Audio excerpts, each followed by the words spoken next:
नाज़रीन, अहम ख़बर शेयर कंदासीं। इलेक्शन कमीशन N133 बाबति वायरल थियल वीडियो जो नोटिस वरितो आहे।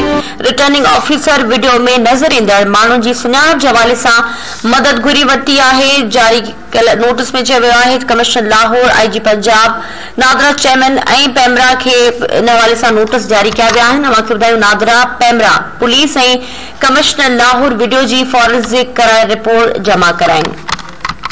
अव्हांखे अपडेट कयूं पिया अहम ख़बर जे हवाले सां। इलेक्शन कमीशन N133 बाबति वायरल थियल वीडियो जो नोटिस वरितो। रिटर्निंग ऑफिसर वीडियो में नज़र ईंदड़ माण्हुनि जी सुञाणप जे हवाले सां मदद घुरी वरिती।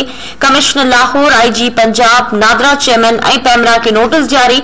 नादरा, पैमरा, पुलिस ऐं कमिश्नर लाहौर वीडियो जी फॉरेंसिक कराए रिपोर्ट जमा कराइनि।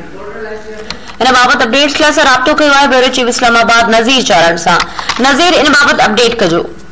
जी बिल्कुल, अज इलेक्शन कमीशन जो N133 के हवाले से जेके वीडियो जारी थियूं आहिनि सोशल मीडिया ते जेके वायरल थियूं उन जो सख्ती से नोटिस वरितो आहे। इन सिलसिले में इलेक्शन कमीशन तरफां लाहौर के DC ऐं लाहौर के इंतजामिया सां गॾोगॾु जेको आहे सो जेके इंतजामिया है ज़िले इंतजामिया N133 जी उनके इहा हिदायत की है तो जेकी वीडियो सोशल मीडिया ते वायरल थी है इन हवाले से फौरी तौर ते जेको आहे सो रिपोर्ट पेश कई वञे। इन सिलसिले में इलेक्शन कमीशन तरफां इहो वाज़ह तौर ते चयो आहे त जिन माण्हुनि जेको आहे सो जंहिं कैंप में वेही करे जेको आहे जेके पैसा वोट वठण जे हवाले सां ॾेई रहिया हुआ 2000 रुपया फी वोट जे हवाले सां, या जेको आहे सो हुननि माण्हुनि खां जेको आहे सो क़ुरान शरीफ़ ते हथ रखाए इहो हलफ़ वठी रहिया हुआ त जेकी 5 दिसंबर ते जेकी इलेक्शन थी रही आहे इन में जेको आहे सो मुस्लिम लीग नून जी जेको आहे सो हिमायत कई। इन सिलसिले में इलेक्शन कमीशन तरफां वाज़ह तौर ते नोटिफिकेशन भी जारी किया है ऐं फौरी तौर ते जेको आहे सो इहा रिपोर्ट जेको आहे सो ख़ासि तौर ते DC